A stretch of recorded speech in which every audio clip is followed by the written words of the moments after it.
Berjumpa lagi kepada kami berdua di acara Amanat Kepada Orang Muda.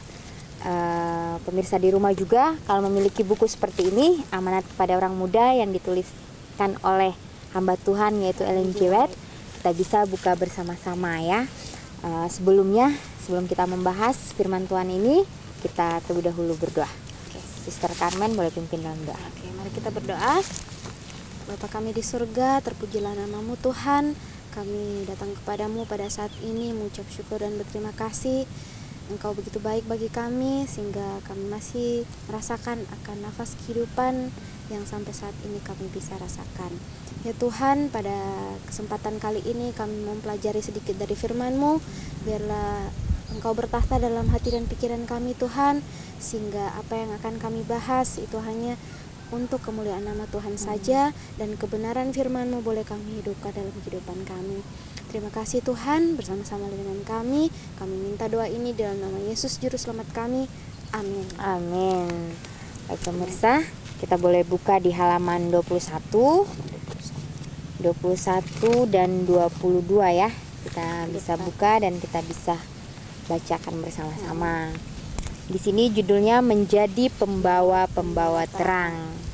Pancarkanlah terang di mana saja engkau pergi.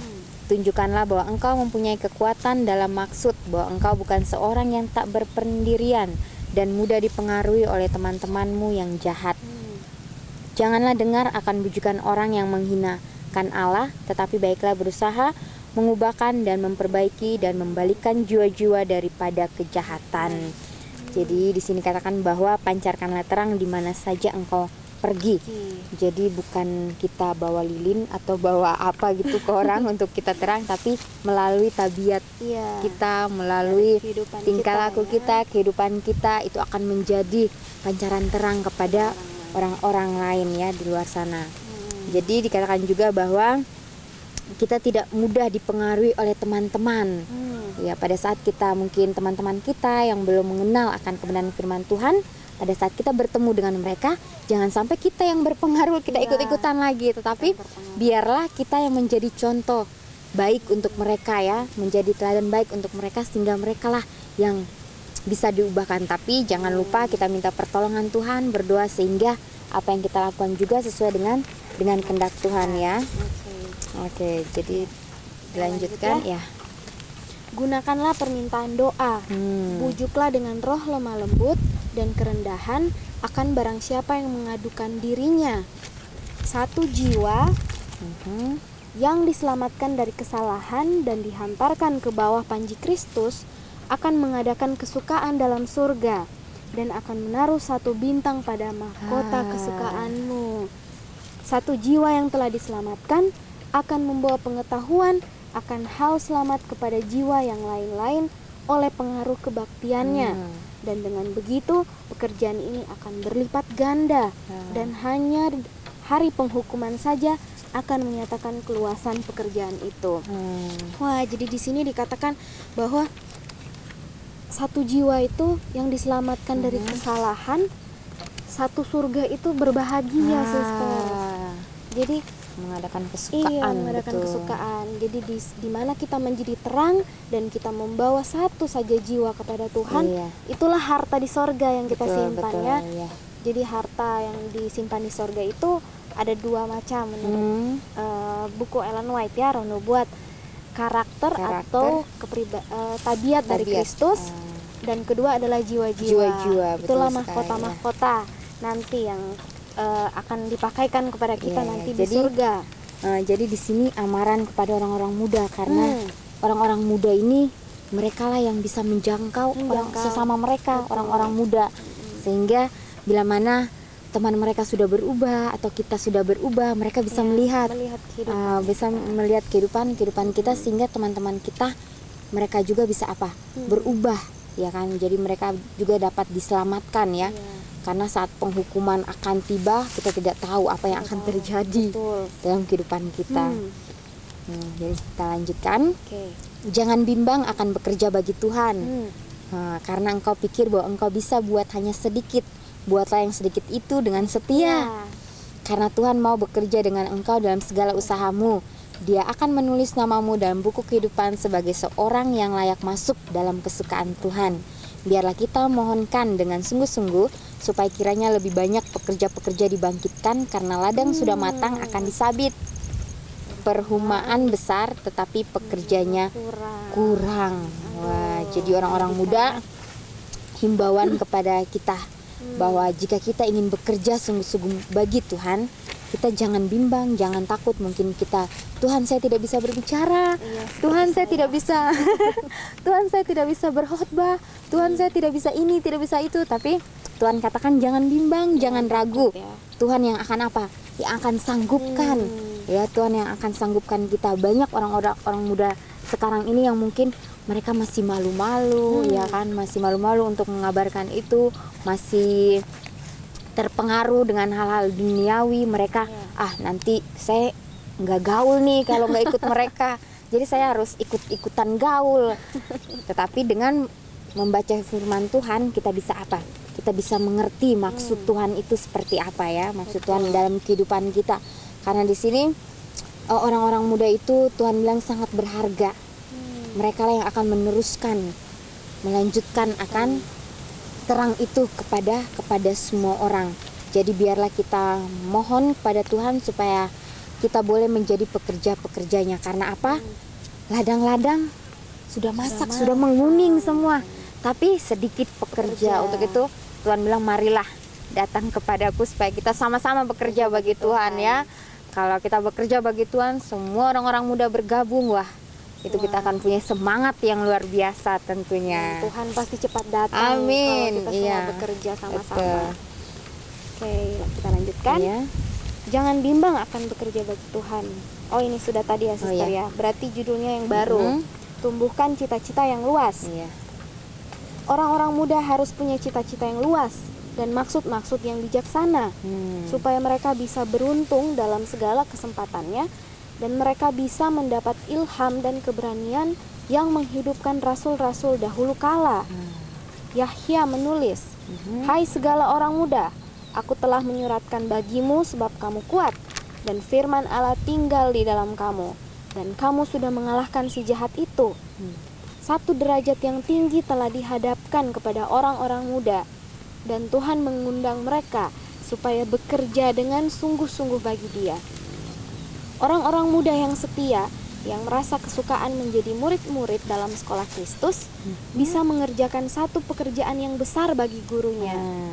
Jikalau saja mereka mencamkan akan perintah kaptennya, seperti yang diserukan kepada tentara dari dahulu sampai pada zaman kita sekarang ini, lakukanlah dirimu seperti laki-laki, biarlah kamu jadi gagah. Jadi di sini diajak orang-orang muda itu supaya punya cita-cita yang luas, punya cita-cita yang luas dan maksud-maksud yang bijaksana. Tapi cita-cita seperti apa itu, Sister? Apakah cita-cita kita akan menjadi orang sukses untuk kedepannya? Yang luas itu seperti apa? Bagaimana? Jadi kalau menurut firman Tuhan, cita-cita yang luas itu kita terus menggali mungkin ya firman Tuhan, supaya kita tahu apa maksud Tuhan dalam kehidupan kita. Jadi kita juga mempunyai beban atau kerinduan untuk mengabarkan kepada orang lain, jiwa-jiwa di luar sana. Mungkin kita hidup di dunia ini ya tidak salah punya cita-cita kan, cita-cita yang luas. Tetapi kalau kita sudah menjadi orang sukses, cita-cita kita sudah tercapai, apakah apa yang sudah kita dapat kita gunakan untuk apa? Ya kan? Untuk pekerjaan Tuhan atau untuk diri kita sendiri, untuk menyenangkan kepuasan diri kita. Ya, dikatakan bahwa biarlah apa yang kita punya itulah punya Tuhan. Jadi kita kembalikan lagi kepada Tuhan. Karena seringkali kalau kita sudah melihat mungkin harta kita sudah banyak, sayang kita ingin membagikannya. Kebanyakan itulah sifat-sifat manusia, ya, sifat-sifat manusia di dunia ini, apalagi di dunia yang sudah sudah dekat dengan saat-saat yang genting itu akan datang. Jadi di sini orang-orang muda harus tetap berdiri teguh. Ya, hai segala orang muda, aku telah menyuratkan bagimu sebab kamu kuat dan firman Allah tinggal di dalam kamu. Jika firman Tuhan tinggal di dalam kita semua, orang-orang muda khususnya, maka kita akan kuat di dalam iman kita. Biarlah kita selalu memandang kepada guru besar kita ya Tuhan. Kita Yesus. biarlah kapten itu yang mengemudikan Betul. kita. Kaptennya itu Yesus sendiri yang biarlah mengemudikan akan kehidupan kita, sehingga jalan-jalan kita boleh seturut dengan kehendak Tuhan saja ya. Oke, saya lanjutkan kembali. Kamu harus menjadi orang. Menjadi orang yang mau hidup rendah di hadapan Tuhan dan berdiri di hadapannya seperti laki-laki dan gagah berani, bersih daripada kecemaran, bersih daripada segala pikiran-pikiran percabulan yang merusakkan keturunan ini. Kamu mesti menjadi orang-orang yang membenci segala perkara yang palsu dan jahat, dan yang berani hidup tulus dan benar, serta mengangkat tinggi akan panji yang berlumur dengan darah Raja Immanuel. Talentamu akan bertambah-tambah sementara engkau memakai dia dalam pekerjaan Tuhanmu, dan itu akan dihargakan tinggi oleh dia yang telah membelinya dengan harga yang tidak ternilai.